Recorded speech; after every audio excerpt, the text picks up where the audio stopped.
나이가 들면 그 세상을 읽는 능력이 커진다라고 합니다. 나이가 들면 이 경험치들이 쌓이고 또 여러 가지 경험한 바들이 많다 보니까 세상을 읽는 능력들이 많아진다고 합니다. 권력과 힘의 구도 이런 것들을 읽을 줄 알게 되고, 그리고 사람의 의도, 그리고 인간관계에 있어서 그런 여러 가지 온도 차이 이런 것들을 나이가 들면 들수록 더 잘 읽어낸다라고 하죠.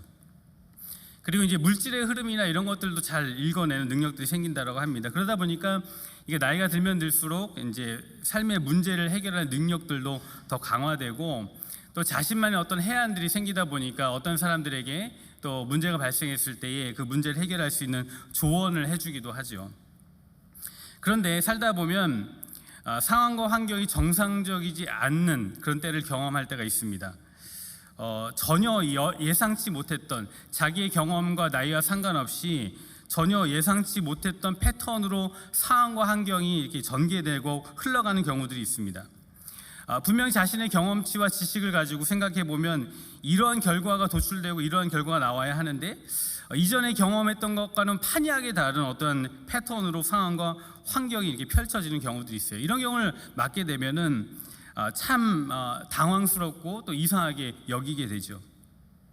여러분들은 여기 또 나이 많으신 우리 어르신들도 많이 계시는데, 여러분 그런 경험 있으신 적 없으십니까? 내가 예상했던 것과 다른 그런 상황으로 이렇게 막 전개되는 그런 상황들. 제가 이제 올해로 이제 목사 안수를 받은 지 13년 차가 되더라고요.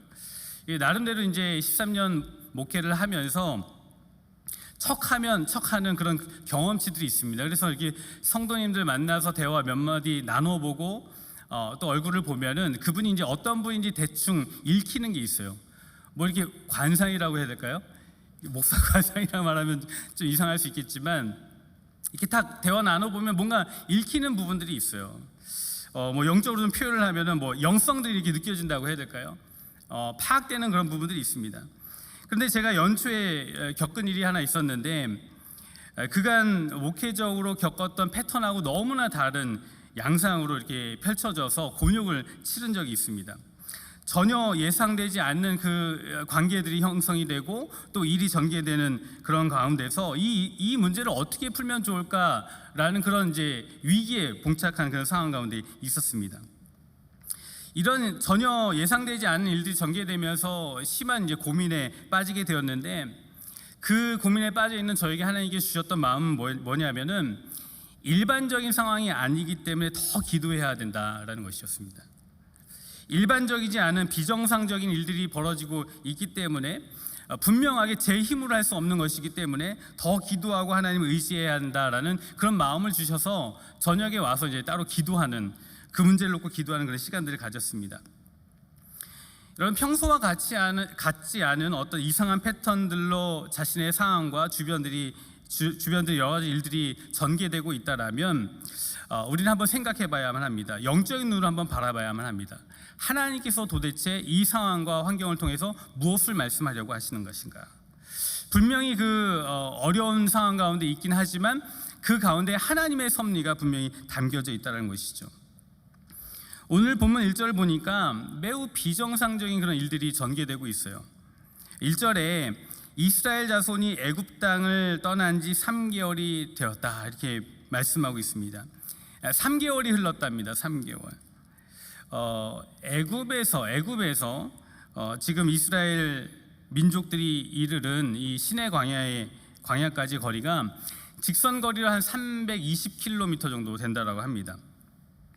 일반적으로 사람들이요 하루에 한 32km 정도 걸을 수 있다라고 해요. 그런데 계산을 해보면 이 애굽에서 지금 이 시내 광야까지 한 10일 정도면 걸어올 수 있는 그런 거리인데, 오늘 성경에 보니까 3개월 정도 걸렸다라고 이야기를 하고 있는 거예요. 평소보다 9배 이상의 그런 시간이 걸리게 된 것입니다. 완전히 비정상적인 것이죠. 뭐 어쩌지 해서 이렇게 뭐 늦게 오게 되었다, 시간이 걸렸다라고 말할 수도 있지만 3개월 동안 여정을 걸어오는 동안에 일어난 일들을 보면은 일반적인 일들이 아니에요. 애굽에서 탈출하자마자 애굽 군대들이 오지를 않나. 도망가는데 앞에 큰 바다가 가로막혀서 더 이상 오도 가지 못하는 그런 상황이 생기지를 않나. 그리고 우여곡절 속에 르비딤이라는 곳에 이르렀는데 물이 없어서 모든 민족이, 모든 백성들이 목말라 죽을 수밖에 없는 상황을 맞지를 않나. 그때에 또 신기하게도 지팡이로 반석을 쳐서 물을 내어서 먹고 또 살아나고, 행로 가운데서 또 블레셋이라는 그 민족과의 그 전쟁이 두려워서 또 행로를 빙 둘러서 피해서 왔더니 르비딤에 이르러서는 아말렉과 전쟁을 치러야 하지 않는가. 3개월 동안 이스라엘 민족이 겪어야 했던 여러 가지 상황들은 정말 비정상적인 그런 상황이었습니다. 하나님은 왜 이스라엘을 이렇게 고단하고 힘든 길로 인도하셨을까? 평탄한 길로 인도해 주시면 될 것인데 왜 이렇게 비정상적인 일을 겪게 하셨을까? 그런 생각을 해보게 됩니다. 그런데 4절에 보시면 이렇게 말씀하고 있어요. 내가 애굽 사람에게 이렇게 행하였음과 내가 어떻게 독수리 날개로 너희를 업어 내게로 인도하였음을 너희가 보았느니라, 이렇게 말씀합니다. 저는 이 말씀 중에서 내게로 인도하였음을 너희가 보았느니라 라는 그 표현에 주목을 하게 됩니다. 즉 너무나 비정상적이고 난감한 일들이 벌어졌지만 그 일들을 통하여 하나님께서 의도하셨던 것은 뭐냐면 너희가 내가 어떻게 너희에게 행했는지 그것을 너희가 보기를 원했다라고 말씀하고 있는 것이죠. 난감하고 힘든 일들이 벌어졌지만 그 일들을 통해서 하나님의 인도를 이스라엘 민족은 볼 수 있었고 하나님을 직접 경험할 수 있었던 것입니다.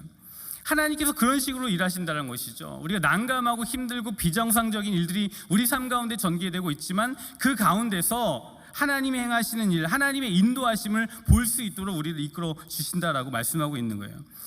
여러분들은 고난과 고통, 비정상적인 일을 겪고 난 후에 한참 시간이 흐른 뒤 이거 하나님이 이끌어 주셨구나, 하나님이 나를 인도해 주셨구나라는 그런 고백을 경험해 보신 적 있으십니까?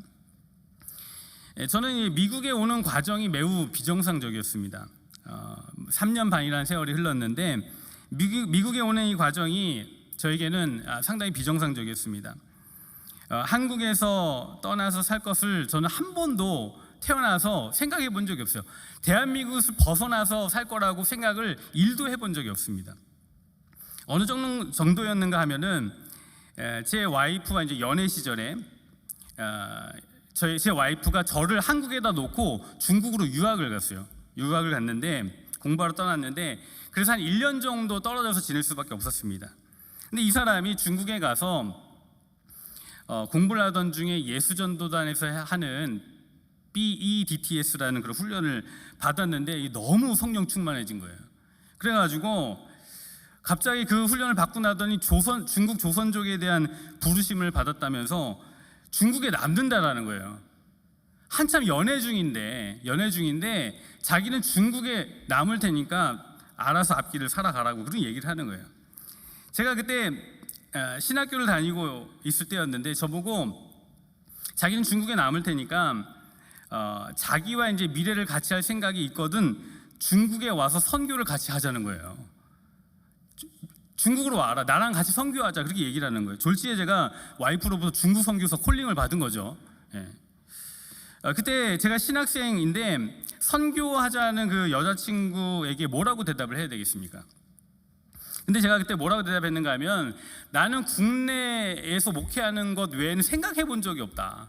다른 나라에서 살아보는 걸 생각해 본 적이 없고 나는 국내에서 목회할 생각만 해봤다. 그렇게 단호하게 대답을 했어요. 그랬더니 와이프가 저보고 그러면 헤어지자 그러더라고요. 헤어지재요. 자기는 중국에 남겠다고. 그리고 이제 전화를 끊어버린 거예요.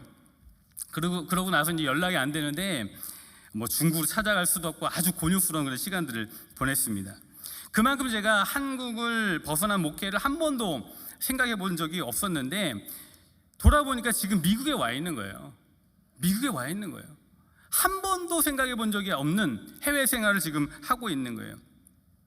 제가 한국에서 섬기던 교회를 내려놓기로 결정을 하고 미국으로 건너오는데 시간이 얼마 걸리지 않았어요. 정말 빠르게 모든 프로세스가 진행이 됐고 2달 반 만에 그냥 한국에서 미국으로 그냥 환경이 확 바뀌게 된 것입니다. 심적으로 미국에 온다고 하면 좀 기도도 하고 여러 가지 준비를 해야만 할 텐데 그냥 하나님께서 그냥 특별하게 그냥 데려다가 미국에다 그냥 다 이렇게 갖다 놓으신 거예요. 지금 이제 3년 반 정도 세월이 흐른 뒤에 이제 생각해 보니까 아직도 하나님께서 이제 왜 미국에 이렇게 데려다 놓으셨는지 아주 선명한 그런 의도와 이유를 정확하게 알지는 못하지만 분명한 것은 뭐냐면 한 번도 생각해 보지 못한 이 해외 미국이란 땅에 인도하신 것은 하나님이시다는 것이죠. 하나님께서 분명 어떤 뜻이 있으시기 때문에 인도하셨다는 것입니다. 그것은 한편으로 보면은 하나님의 아주 특별한 세팅이고 저희 가정을 위한 하나님의 특별한 섭리고 인도하심이다라는 분명한 믿음이 있는 거예요. 여러분 혹시 여러분들의 삶에 비정상적인 일이 벌어지고 계십니까? 말도 안 되는 비정상적인 일들이 벌어지고 있다라면 그 순간이 한편으로 하나님께서 여러분들을 특별한 섭리로 이끄시고 계시다라는 사실을 주목해 보시기 바랍니다. 내가 애굽 사람에게 이렇게 어떻게 행하였음과 어떻게 독수리 날개로 너희를 업어 내게로 인도하였음을 너희가 보았느니라. 하나님께서 어떻게 독수리 날개로 업어 인도하셨는지 그것을 보게 하시기 위해서 특별한 섭리로 이끌고 계시다라는 것이죠. 여기서 독수리 날개로 업어 인도했다라고 말씀하고 계시는데요. 이 본문을 보면은 독수리가 이제 자기 새끼를 업어서 훈련시키는 그 모습이 연상되게 되지 않습니까? 그래서 제가 이 본문을 보면서 한번 생각해 봤어요. 어떻게 독수리가 자기 새끼를 업어서 인도할 수 있을까? 훈련시킬 수 있을까? 그래서 그 장면을 한번 보고 싶은 거예요. 도대체 독수리가 자기 새끼를 어떻게 업어서 인도할 수 있을까? 그래서 유튜브도 찾아보고 또 구글로 여러 가지 사진을 찾아봤는데 이 어미 독수리의 그 아기 독수리가 그 등에 얹어져 있는 타고 있는 모습이 이게 합성된 사진이나 조작된 그런 영상 외에는 오리지널 영상이 하나도 없는 거예요. 하나도 없는 거예요. 그래서 찾아보니까 분명하게 독수리가 자기 새끼를 그렇게 낭떠러지에서 또는 집 그 절벽에서 밀어내고 그리고 나는 훈련들을 시킨다라는 그런 글들은 봤는데 분명한 사진과 비디오 이런 자료를 찾지를 못하겠는 거예요. 그래서 제가 왜 그럴까 이런 생각을 해보면서 생각하게 된 것은 뭐냐면 독수리가 날개를 업어 훈련시키는 것을 본 사람은 있지만 이게 쉽게 볼 수 있는 부분은 아니구나라는 그런 생각을 했습니다. 여러분 하나님께서 우리를 독수리 날개로 업어 인도하신다라고 말씀하고 있는데 이것은 한편으로 보면은 남에게 들려지는 그런 내용이고 또 우리가 알고 있는 내용이지만 직접 경험해 보지 않으면 알 수 없는 그런 내용이라는 것이죠. 그래서 여러분 만약 여러분들 가운데 아주 비정상적이고 또 특별한 상황이 벌어지고 있다면 하나님께서 여러분들을 업어서 인도하시는 특별한 세팅 가운데 이끌고 계시다는 사실을 기억하시고 특별히 이 자리에 앉아있는 여러분들 특별하게 인도하시는 하나님의 은혜를 경험하는 저와 여러분들 되기를 주님으로 축복합니다. 어미의 등에 이제 몇 번 업혀 훈련받은 아기 독수리는요 비로소 이제 창공을 나는 독수리의 정체성을 갖게 되어 있습니다. 어미의 등을 경험한 아기 독수리는 하늘의 왕이라는 맹금류의 그런 정체성을 가지게 되는 것이죠. 오늘 3절을 보시면 중요한 정체성에 대한 이야기를 하게 됩니다. 3절 보면 이렇게 말씀하고 있죠. 모세가 하나님 앞에 올라가니 여호와께서 산에서 그를 불러 말씀하시되 너는 이같이 야곱의 집에 말하고 이스라엘 자손들에게 말하라. 여기서 이제 주목하고 싶은 표현은 야곱과 이스라엘이에요. 여러분 야곱이 이스라엘이잖아요. 이스라엘이 야곱이고 같은 사람이잖아요. 그죠? 하나님께서 야곱에게 새로운 이름을 부여하신 게 이스라엘인데 같은 사람인데 왜 야곱의 집에 말하고 이스라엘 자손에게 말하라라고 표현하셨을까? 야곱의 집이나 이스라엘 자손이나 같은 표현일 텐데 왜 같이 표현하고 계실까? 독수리 새끼는 아직 하늘의 왕이라는 정체성을 가지지 않았습니다. 그러나 어미의 등을 몇 번 경험하고 난 후에는 비로소 하늘의 왕이라는 정체성을 가지게 되는 것이죠. 어떻게 보면 이스라엘이라는 나라 정체성이 바로 그런 것이었습니다.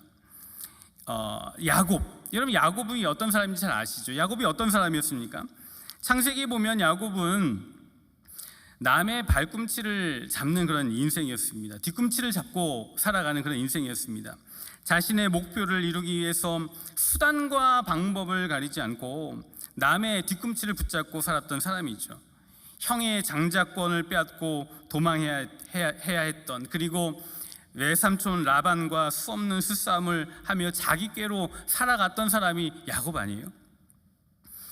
그러나 창세기 32장에 가면 야곱이 하나님과 밤새 겨루어 씨름하다가 환도뼈를 맞아 힘줄이 끊어졌는데 그 사건을 통해서 야곱이 이스라엘로 바뀌게 됩니다. 저는 그 사건을 다시 한번 되돌아보면서 야곱이 평생 가지고 살았던 자기의 힘으로 살았던 의지, 욕심, 꾀, 열등감, 그리고 도끼에 가득한 그러한 자기의 것이 자기의 생명의 근원이 완전히 끊어진 것을 의미하지 않는가. 하나님 앞에 환도뼈를 맞음으로 자기의 그 생명의 근원이 완전히 끊어짐으로 말미암아 비로소 더 이상 자기의 힘을 의지하며 살 수 없음을 깨닫고 하나님 앞에 엎드려지는 그 사건을 통해서 하나님께서 야곱을 이스라엘로 바꿔주신 것인데, 하나님께서 이스라엘 민족을 광야 가운데 이끌어 오심을 통해서 너희들이 더 이상 야곱이 아니라 이스라엘이라는 사실을 기억하라라고 말씀하시는 것 아닌가 생각을 하게 되는 거예요. 하나님께서 굳이 야곱의 집과 이스라엘 자손이라고 언급한 이유는 이전에 죄악의 노예로 살았던 민족을 하나님께서 광야로 이끌어내어 주셔서 노예의 근성을 버리게 하시고 원망과 불평과 무기력함을 가지고 살아갔던 그 민족을 완전히 거듭나게 하시고 또 새롭게 바꾸심으로 말미암아 이스라엘로 바꿔주신 것을 강조하시면서 우리는 더 이상 야곱이 아니라 이스라엘이다, 너희는 더 이상 야곱이 아니다 이스라엘이다 라고 말씀하시는 것 아닌가 생각하게 됩니다. 여러분, 요즘 제가 목회를 하면서 이런 고민을 해요. 이제 특별히 교회에서 행정 목사의 직을 맡겨주셔서 그 일을 감당하면서 제 안에 여러 가지 이제 갈등이 있어요.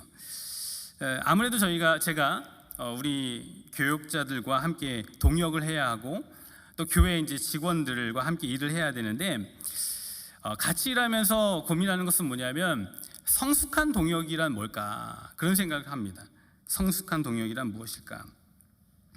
교회라는 곳이 하나님 앞에 자발성을 가지고 서로 존중하고 격려하는 가운데 인격적으로 함께 하나님의 일을 만들어 가는 것인데, 그런 면에서 성숙한 동역이 뭘까라는 그런 고민을 하게 됩니다. 그런데 사역을 하면서 그런 고민을 하면서 제 안에 잡초처럼 올라오고 또 번지는 생각이 뭔가 하면, 생각보다 이렇게 실질적으로 사역을 해보면 성숙한 동역이 잘 이루어지지 않더라. 제가 생각했던, 그렸던, 기대했던 성숙한 동역이 일어나지 않는다라는 거예요. 때로는 저의 호의를 이용하시는 분들이 있지 않는가라는 그런 생각도 들고, 생각보다 하나님의 일을 하는 데 있어서 자발적이지 않다라는 그런 생각들이 막 잡초처럼 막 끌어올라옵니다. 그러면서 제가 행정 목사로서 행정권을 가지고 그리고 권한을 가지고 내 뜻대로 통제하고 푸시하면 분명하게 이제 빠릿하게 뭔가 이렇게 돌아갈 것 같은데 그렇게 해야만 하는가 고민하게 되는 거예요. 제 뜻대로 어떤 권한들을 가지고 휘두르고 통제하면 일은 잘 될지 모르겠지만 저는 아는 거예요. 제 뜻대로 통제하고 휘두르다 보면 그 통제되는 쾌감에 제가 중독될 수 있다라는 그런 생각을 하게 되는 거예요. 제 안에 있는 죄성들 때문에 갈등하게 되는 것입니다. 저는 오늘 본문을 보면서 제 안에 야곱이 떠오르는 거예요.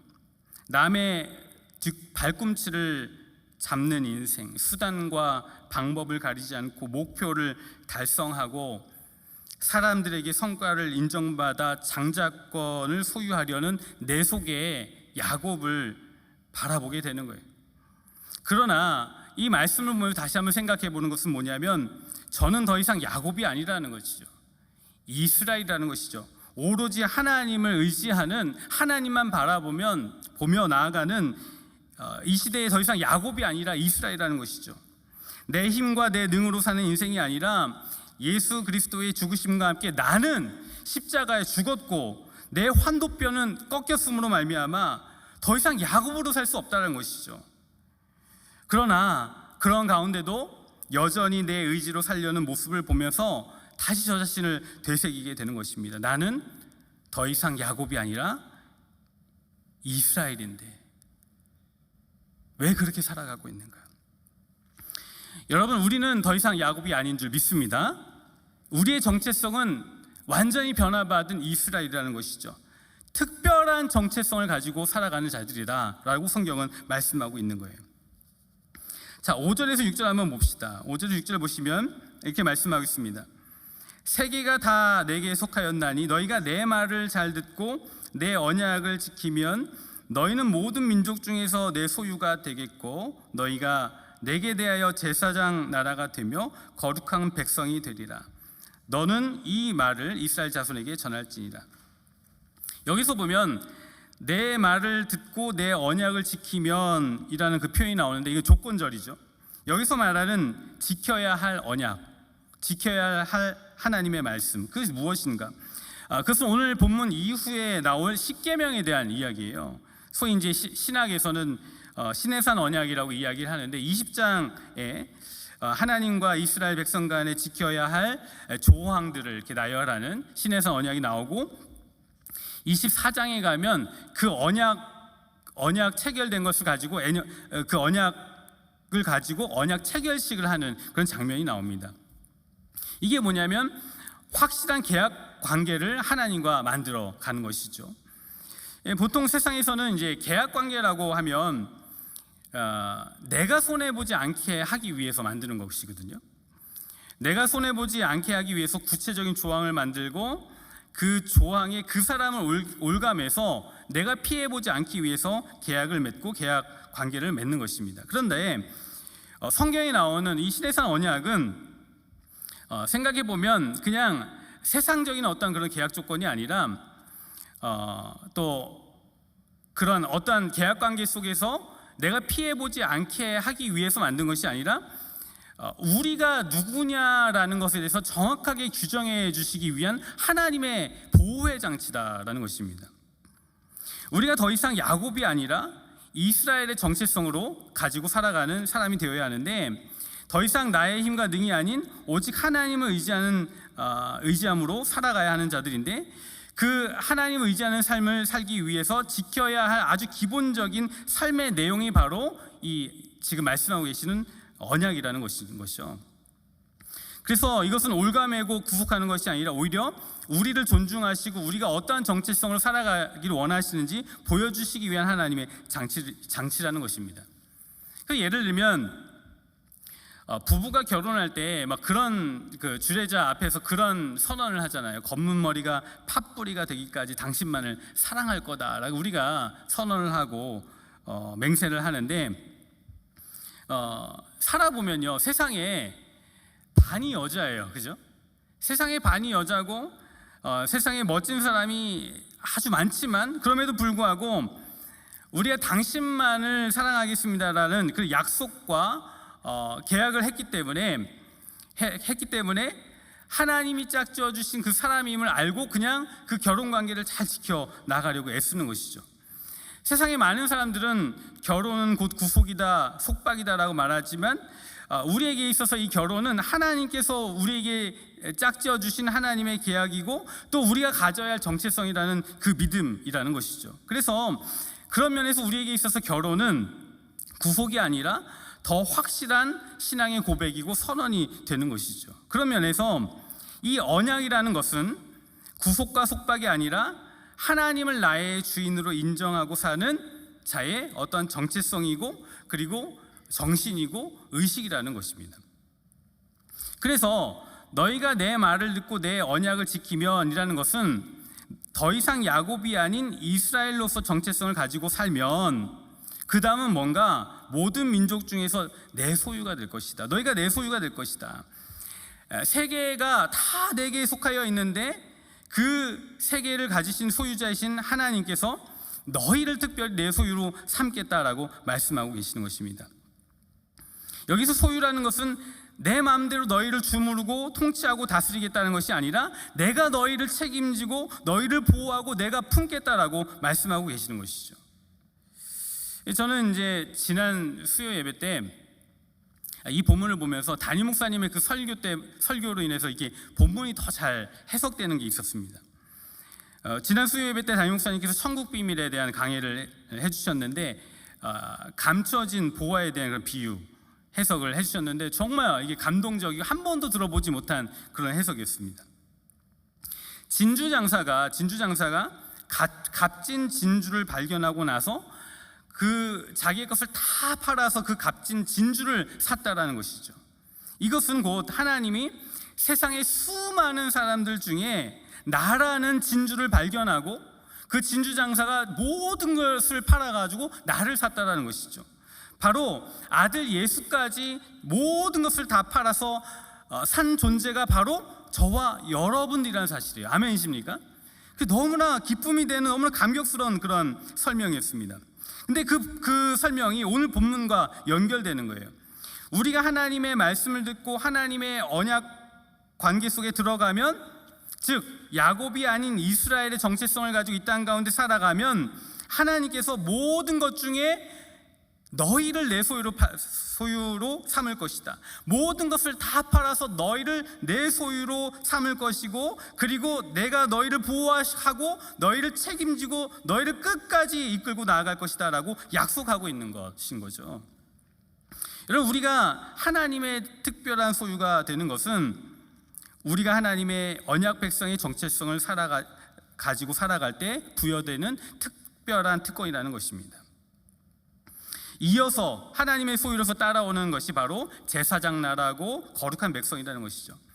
제사장 나라라는 것은 하나님과 이방을 연결하는 구원의 통로라는 것이죠.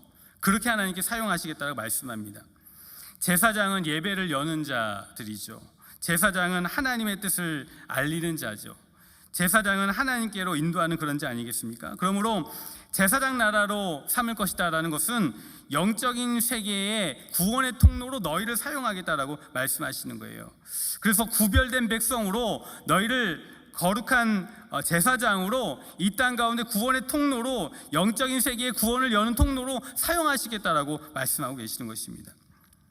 그래서 이 본문에 대해서 베드로전서 2장 9절에 이렇게 풀고 있어요.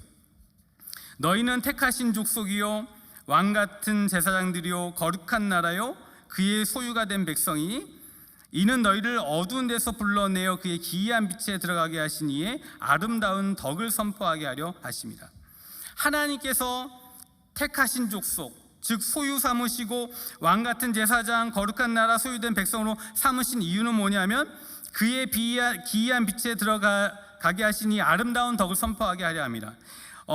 간단하게 설명하면 우리에게 구원을 베푸신 하나님의 위대한 일을 선포하게 하시기 위해서, 알리게 하시기 위해서 너희를 선택하셨다, 구원하여 부르셨다라고 말씀하고 있는 것입니다. 저는 이 말씀을 보면서 이 시대에 우리 베델교회가 이렇게 쓰임받아야 하는구나 라는 그런 생각을 했습니다. 이 시대의 제사장 나라로서, 거룩한 백성으로서 이 시대의 그 영적인 문제를 끌어안고 그것을 해결하기 위해서 함께 기도하고 나아가는 교회가 되어야 한다는 그런 생각을 하게 됩니다. 여러분, 우리 교회가 지난 주일에 급작스럽긴 했지만 한국의 수해를 입은 지하교회, 연약한 교회를 돕는 일에 헌금을 하지 않았습니까? 정말 많은 헌금들이 한 주 만에 걷어지게 되었어요. 제가 그것을 보면서 얼마나 자랑스러운지 모릅니다. 주중에 어떤 한 분이 방송을 듣고는 우리 교회에 이 수해를 입은 작은 교회를 돕는다라는 그 이야기를 듣고 헌금을 하시겠다고 찾아오신 거예요.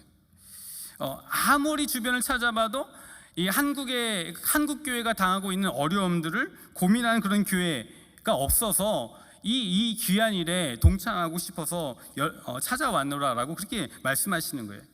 여러분, 이런 게 한편으로 이 시대에 영적인 문제를 해결해 주는 제사장 나라로 쓰임받는 모습이 아닌가 그런 생각을 하게 됩니다.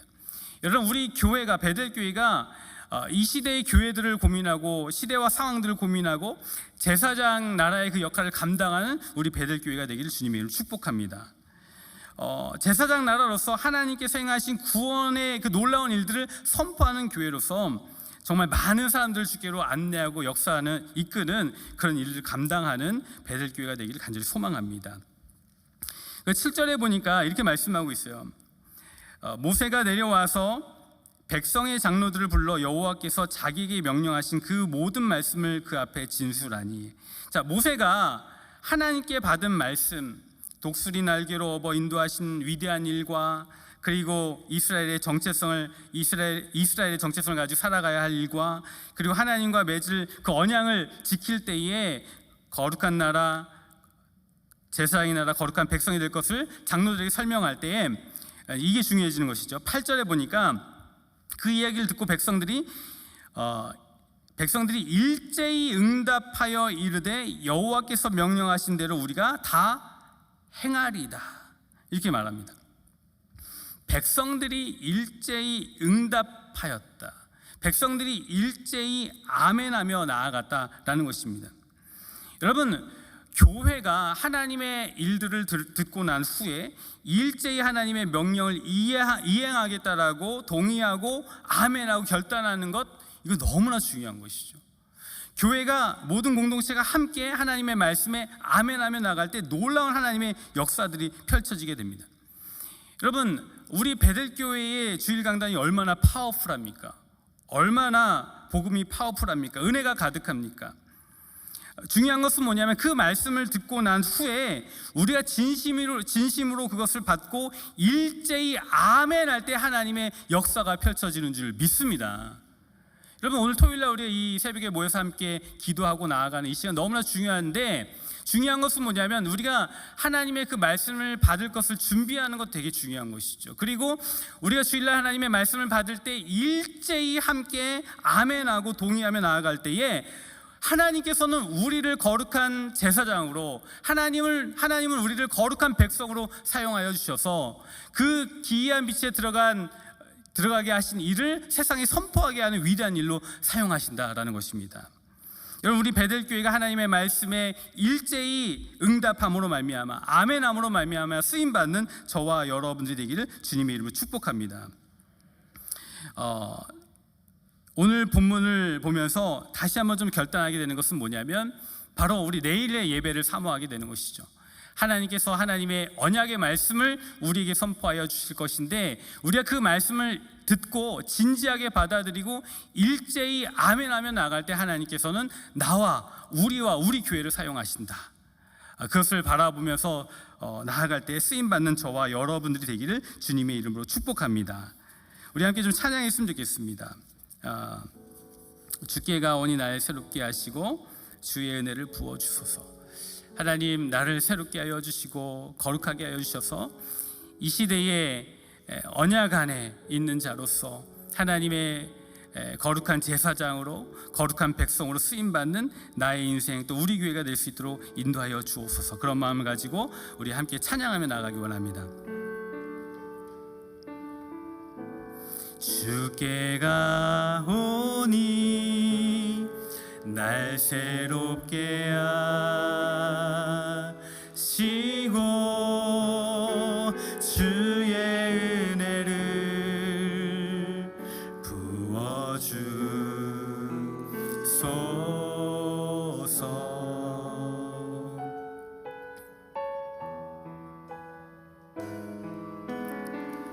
내 안에 발견한 나의 연약함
이제 우리 함께 기도했으면 좋겠습니다. 하나님, 독수리가 자기 새끼를 안아 이끌어낸 것처럼 우리를 이끌어내어 주셔서 우리를 새롭게 하시는 하나님, 우리가 그 하나님을 바라보기를 원하고, 우리가 언약 관계 안에 들어갈 때 하나님께서 우리를 소유 삼으시고, 그리고 제사장 삼으시고 거룩한 백성을 삼으신다는 사실을 말씀을 통하여 알려주셨는데, 하나님, 우리가 그렇게 쓰임받는 인생이 되기를 원하오니 하나님, 나의 마음을 새롭게 하여 주시옵소서. 나의 영혼을 새롭게 하여 주시고 오직 주님만 바라보며 나아가는 이스라엘의 삶을 살아갈 수 있도록 붙잡아 주시고 인도하여 주시옵소서라고 이 시간 우리 함께 주여 한번 부르고 간절한 마음으로 기도하시겠습니다. 주여, 존귀하신 하나님 아버지, 감사합니다.